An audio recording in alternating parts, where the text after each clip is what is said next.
I see you get a lot of pushback from religious circles. Why do you think people of faith have such a hard time even thinking about ideas of cosmic origins or human potential, the things you write about in the Eden series? I think people have a hard time of it because, first of all, not only has it been extracurricular, it has been a taboo for a very long time. And I hear from people every week, and some weeks it's every day, who have found that they've really been frozen out of a Christian group or a community of faith because they want to ask questions about topics that are extracurricular. And it's not difficult to pick up in a lot of churches that questions about ET contact are simply not welcome. And it's partly because the teachers and the group leaders are not equipped to respond. So there's no theological priming for it. I certainly didn't receive any theological training around this when I was in college. And so I do find quite intelligent, compassionate senior pastors who are very dismissive and scoffing and ridiculing around this whole topic. And it won't take much for a person in a church to pick that up if they go with a question. I think that it threatens our reading of the scripture, that people want the Bible to give an explanation of the world and the cosmos. And if there's this whole cosmic reality that's never once mentioned, then all of a sudden that book is in a corner and isn't the answer to everything.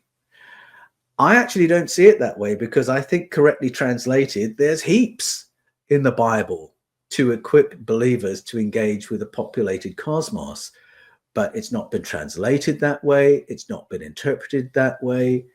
And then on top of that, I think some people carry their faith as a collection of fundamental beliefs, and often one is built on another.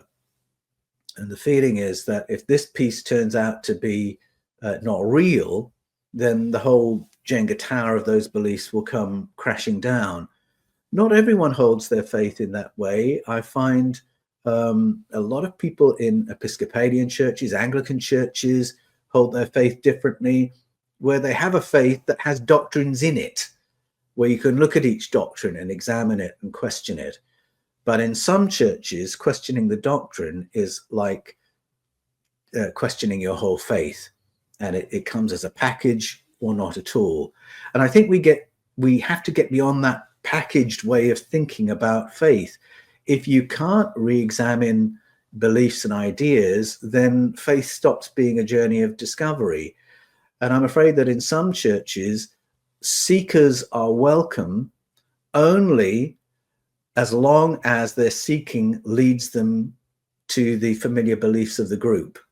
If their seeking takes them beyond those beliefs or has them asking questions the group can't answer, then I just think people find it threatening. And that's a reason for the pushback I get. But it frustrates me because a lot of what I am saying about what is in the Bible is known to any pastor who has a theological degree.